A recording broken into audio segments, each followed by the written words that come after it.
저희가 가장 뭐든지 이제 금융에 관련된 내용의 이슈가 상당히 중요한데 대부분 금융의 펀드에 들어와 있는 친구들은 물론 이제 대단히 공부를 열심히 하고 그리고 국제적 감각을 분명히 가지고는 있지만 경영적 입장에서 보면 경영에 대한 부분에 대한 경험들은 대부분 갖고 있지 않은 분들이 많은 거죠. 그러니까 결국 금융을 판단하고 투자를 판단하는 금융에 종사하는 사람들이 이런 어떤 직접적인 그 현장 경험들이 없기 때문에 그런 부분들에 대해서 좀 개선안이나 금융 쪽에서 바라보는 입장에서도 왜냐하면 금융에서도 문제점이 많다. 금융 자체에서도. 네. 그렇죠. 기존에 우리나라 금융들 보면 너무 쉽게 돈을 버셨잖아. 네. 그게 단순히 이자 네. 해가지고 돈 빌려주고, 네. 그러니까 확실한 사업에만 투자를 했잖아요. 그러다 보니까 자꾸 기존에 수익이 났던 화석연료 베이스 기업들한테 투자했던 건 사실이에요. 네. 근데 이제 글로벌에서 그렇죠. 그렇게 하면 안 된다고 하니까 포트폴리오 지금 다 바꾸기 시작하면서 녹색을 보고 있는데 실제로 우리나라에서 찐 녹색이 몇 개나 있겠어요. 그렇죠. 그러니까 투자할 데가 별로 없는데 그러다 보니까 금융기관 스스로가 기존에 있는 고탄소 산업을 저탄소로 전환하는 금융을 지원할 수 있게끔 법적인 그걸 좀 마련해 달라라는 게 오히려 제가 법안을 발의한 배경이었어요. 오히려 금융기관들이 더 요구를 했었죠. 그 기반에 아까 말씀하셨던 금융 안에서 종사하는 사람들이 정말 현장 경험과 경영 마인드를 가지고 있느냐. 그러면 그거에 대한 대비책과 그리고 환경부에서 지금 시급하게 개선해야 될 그런 부분에 의원님께서 그러면 어떤 시각을 바라보고 어떻게 아젠다를 설정해서 환경부 쪽과 또 소통을 어떻게 좀 주문하실 계획인지 그런 것도 궁금해집니다. 그러니까 완전 금융 관련된 쪽은 네. 글로벌에서 오랫동안 경험하셨던 분과 네. 국내 금융만 하셨던 분과의 인식 차이가 엄청 큽니다. 네, 그렇겠죠. 그래서 그 갭을 줄이는 인식 교육부터, 역량 교육부터 시켜야 되는 게 전 첫 번째라고 보고요. 그래서 그 금융기관 안에서는 그렇게 하는데 이제 그래서 지금의 트렌드를 계속 보여주고 글로벌의 펀드들이 이제 돈이 어디에 몰리고 있는 거 그런 것들을 좀 보여준다 생각하고요. 그거는 그 금융기관 입장이고 환경부는 환경부에 맞춰서 지금 녹색 산업을 지원하기 위한 무슨 녹색 금융 투자를 하고는 있어요. 이제 하고는 있는데 그런 투자들이 환경부만 있는 게 아니라 산업부도 있고 중소기업 벤처부도 있고 다 있어요. 근데 이제 이런 금융의 규모가 각 부처마다 저는 더 커져야 된다고 봅니다. 그래야 이제 그쪽으로 전환하는 속도가 좀 더 빨라지고 동시에 또 녹색 관련된 이제 그 청년들 보면 자기는 이왕에 일을 하는데 좋은 일을 하고 싶다 해서 굉장히 다양한 이제 친환경 기업 스타트업들을 굉장히 많이 하잖아요. 그런 거 지원하는 것도 저는 중기벤처부나 환경부가 더 적극적으로 해야 된다고 봅니다. 그들이 자립해서 이제 뭔가의 새로운 기업들을 만들어낼 수 있게끔 하는 거. 저는 또 궁금해지는 게 이제 저희가 국제평가 기관과 국내에서 평가하고 있는 평가 기관과의 이제 표준화가 지금 안 돼 있는 부분들. 그러면 우리가 수출하기 위해서 인증을 다시 국내에서 인증을 받아도 해외에서 인증을 또 다시 받아야 되는 그러면 그게 결국에는 평가 기관에서 평준화가 안 되니까 이게 국제 표준에. 그러면 이중적으로 지금 기업들이 이중적으로 지금 평가하는 맞아, 그런 요구들 되게 많더라고요. 네, 그러려면 지금 이런 것들을 어떻게 우리가 이것도 시급한 사안 중에 하나라고 저도 그렇죠. 보거든요. 그래서 자꾸 이제 대기업들은 해외 평가 기준엔 거기다가 또 돈을 주고 평가를 받더라고요. 그렇죠, 국내 맞습니다. 기준. 근데 또 국내 환경부의 규제를 받으니까 그것도 해요. 두 개를 동시에 하는 거예요. 그래서 이제 그런 내용들에 대해서 환경부도 알고 있어요. 그래서 이제는 지속 가능 보고서에서 홍보하는 용어로 쓰는 게 아니라 정말 리얼 데이터, 글로벌 기준에 맞는 몇 가지 환경 공시에 대한 데이터를 시작하겠다고 준비하고 있어요. 환경부도. 오히려 환경부가 그 발표를 했을 때 기업들이 굉장히 환영했어요. 그러니까 글로벌 수준에 맞춰주겠다 하는 거니까. 네. 근데 그거는 이제 글로벌의 ESG 공시가 강화되니까 준비를 할 수밖에 없었던. 그렇죠. 글로벌의 프레셔가 들어오니까 준비할 수밖에 없었던 거였고, 저는 환경부가 그런 결정을 내린 거에 대해서 이제 환영하죠. 그렇게 되면 환경부에다가 공시하는 내용이 네. 곧 환경부에 공시하는 내용이랑 지속가능 보고서에 기업들이 하는 내용이랑은 차이가 컸습니다. 그래서 저는 그렇죠. 지속가능 보고서 내용을 믿지 않아요. 네. 그는 그냥 기업들이 자기네 홍보하기 위한 그렇죠. 홍보용입니다. 그렇죠. 근데 이제 그 정부가 의무로 하는 데이터의 공시는 그거는 철저해야 되고 그런 자료들이 모아서 그 기업의 온실가스 배출량이라든지 뭐 재활용률이라든지 그런 걸 다 평가할 수 있거든요. 네. 이제 그렇게 데이터를 하나씩 공개하면서 저는 기업들이 그 기후 대응하는 저탄소로 가는 그 단계가 마련된다고 생각합니다. 그런 차원에서 공시를 하는 게 되게 중요하죠. 왜냐면 이제 경영의 기본은 네. 데이터가 있고 네. 그 데이터가 정확해야지 그 다음 개선 사항이 나오잖아요. 그렇죠. 근데 지금 데이터가 없는 거지. 그렇죠. 예. 근데 하려고는 마음을 먹었어. 기업들이 마음을 먹었는데 이게 의무가 아니다 보니까 자발적으로 하다 보니까 기업 안에서도 그거를 준비해야 되는 사람들은 해야 된다고 생각하지만 위에를 설득 못 하는 거야. 왜냐하면 뭐 위에서 야 이거 의무도 아닌데 뭘 이렇게 열심히 해 이런 반응이 나오는 거죠. 그래서 자꾸 오히려 그거에 해당되는 담당자들은 빨리 의무를 해달라.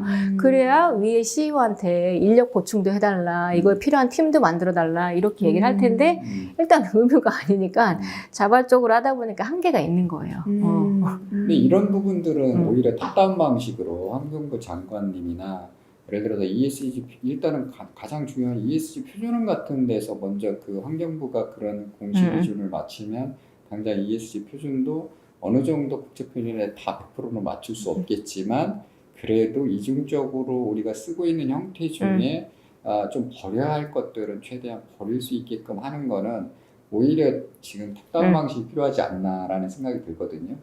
근데 그 탑다운 방식이 네. 부처마다 다 자기가 이거를 하겠다라는 생각들이 커서 산업부는 산업부대로 표준을 만들고 환경부는 환경부대로 표준을 만들고 그 금융위는 또 금융위대로 표준을 만들고 있는 거예요.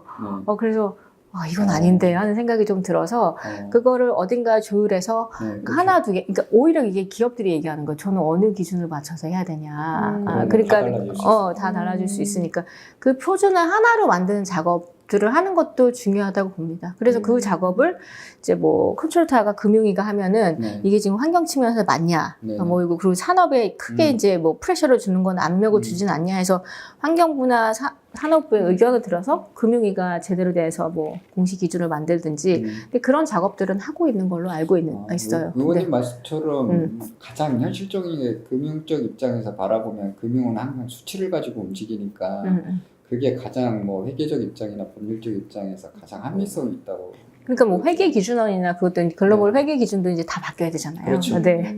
탄소 그렇죠. 기준으로 바뀌어야 되잖아요. 그렇죠. 기존에는 한 번도 생각하지 않았던. 그렇죠.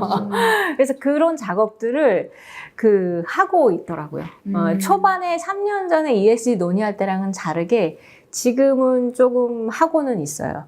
이제 그게 글로벌의 프레셔가 좀 세지니까 이제 준비는 해야겠다는 생각은 다 갖고 있는데 그 속도를 우리가 당장 25년부터 해! 뭐 그러기에는 이제 기업들이 우리 아직 준비할 시간 좀 더 주세요. 뭐 이런 오는 소리도 하고 있는 것 같기도 하고. 근데 그거는 빨리 결정을 해야지 기업들이 빨리 할 텐데 라고 생각하시는 분들도 계시고 아니면 너무 준비가 안 된 상태에서 이렇게 하면 또 엉망진창이 돼서 더 이상해질 수도 있다라고 하시는 분들도 계셔서 그 속도 부분에 대해서는 약간 또 합의를 좀 더 해야 될 것 같다는 생각이 좀 듭니다. 이제 회계법인도 이제 지금 말씀하신 것처럼 탄소 ESG 차원의 그래도 팀을 구성하고 ESG 센터를 회계법인에서도 만들어서 지속적으로 준비를 해왔는데 지금 정책적 입장에서 이 속도 지금 당장 뭐 안 해도 돼라는 분위기가 전반적으로 팽배해요. 팽배하니까 이게 다 팀이 해체되고 와야 되는 것까지 지금 생기고 있는 현실이거든요. 그건 맞아요. 네. 일찍 만들었지 너무 로펌이랑 회계법인에서. 네네 그렇죠.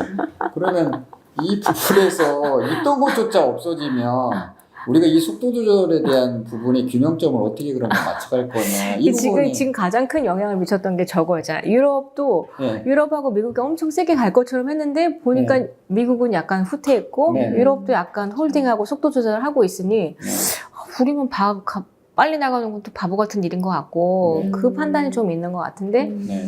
이제 미국의 대선 결과를 좀 지켜보자라고 하고 계시는 분들도 계시는데 네. 저는 그럼에도 불구하고 팀은 가지고 있고 준비는 미리미리 하고 있는 게 기업 만약에 내가 이 트렌드를 글로벌 트렌드를 조금이라도 안다면 네. 기후위기 대응 기후는 앞으로 더 악화될 거는 뻔한 사실이에요. 네. 그렇죠. 그 뻔한 사실인데 기존에 있는 석탄 베이스의 사업 그 포트폴리오를 구성한다? 그거는 기업을 지속 가능하게 내가 뭐 100년 기업으로 가져가겠다는 생각이 없는 거지. 또 우리가 다루고 있는 음. ESG에 대한 해석과 국제 표준에서 국제별 글로벌 금융이 이제 거의 뭐 유엔에서도 3,000개 정도 금융이 이제 묶였잖아요. 그럼 그들의 시각에서 바라보고 있는 시선은 지금 앞으로 어떠냐? 이거 굉장히 중요한 부분 중에 하나지 않습니까? 그러면 거기에 대한 부분과 우리 국내에서 하고 있는 부분, 아까 말씀 주셨던 속도 조절을 약간 우리도 필요로 하지만 그렇다고 해서 그 틈이 너무 벌어지면 어떻게 그렇죠. 보면 우리가 다시 후퇴할 수 있는 부분들이 상당히 많이 존재되잖아요. 정확히 말해서 후퇴는 아닐 텐데 네. 뒤처지겠죠. 네. 그러니까 네. 지금 하면 좀 속도를 따라잡는데 한 1년이면 될 텐데 그걸 1년만 늦춰도 한 2, 3년이 걸리고 예산이 지금 시작하면 뭐 100억이 들 텐데 내년에 하면은 한 뭐 1,000억이 들고 그렇죠. 그 차이가 좀 있는 것 같아서 그 내용을 알고 있는 분들은 지금 빨리 하자. 이미 너무 늦었다. 이렇게 얘기를 하는 거고 그 내용을 전혀 모르시는 분들은 이거 말고 중요한 거 많은데 막 하면서 다른 얘기를 하시니까 그거를 설득하는 시간이 지금 저는 그 작업이 이제 국회에서 해야 되는 가장 큰 작업인 거예요. 이 현장에서 움직이고 계신 분들에 대한 현장 노동도 중요할 거고 또 그 현장에서 움직일 때 아까 의원님 말씀처럼 어떻게 이거를 객관성 있게 수치적으로 우리가 접근을 해갈 것이냐, 이게 균형점을 맞추는 시각을 가진 리더가 누구냐. 그래서 이제 이번에 또 뭐 저희 이제 지금 국회 마당에 가면 기후위기 시계라고 있습니다. 네, 이제 그렇죠. 네. 어제 제막식 했어요. 네. 원래 그 시계가 저희 국회 후문에 있었어. 일반인 사람들 지나다니면서 보라고. 그래서 거기 있는지도 몰랐어. 그렇죠. 그래서 의장님이 본회의 때 개원식 할 때 국회 잔디마당 바로 앞에 놔둬라. 그래서 어제 그 제막식을 여야가 다 모여서 했거든요. 근데 잔디마당에 놔뒀더니 저게 뭐야 하고 사진 찍는 분들이 계시더라고요. 그래서 그래 좋은 시그널이다. 그렇게 저렇게라도 하자. 일종의 캠페인이죠. 어쨌든 저는 그거 말고 법안 발의도 해야 되고 뭐도 해야 되는데 어쨌든 그거라도 이제 아주 국회가 제일 늦었지만 그렇게라도 지금 움직임이 좀 있다. 그리고 기후 국회를 하겠다라는 멘트를 하셨어요. 당신이 의장님이. 그러면 기후 국회를 하겠다라는 거는 국회 모든 입법 활동 중에 기후 문제를 최우선순위에 두겠다라는 걸로 저는 해석을 했거든요. 그러면 이제 뭐 법안을 심사할 때라도 그런 관련된 법안은 조금 빨리 통과를 좀 시켜서 상임위 통과시키고 법사위 해가지고 본회의에 올리는 그런 가정이 되기를 이제 소망합니다. 의원님의 행보가 네네네. 아주 소망합니다. 아주. 지켜봐야 될 사항 같습니다. 네, 액션 네. 플랜에 대해서. 네, 그렇습니다. 네.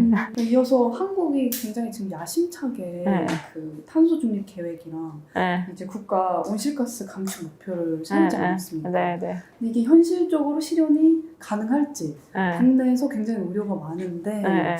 이에 대한 의원님의 견해가 어떠신지? 그러니까 2030년까지 40%, 2018년 대비 40% 하는 거는 진짜 도전적인 건 사실이에요. 네. 그 도전적이라는 의미는 워낙 우리나라 가지고 있는 산업 구조가 워낙 다배출 산업 구조다 보니까 정말 힘들어요. 네.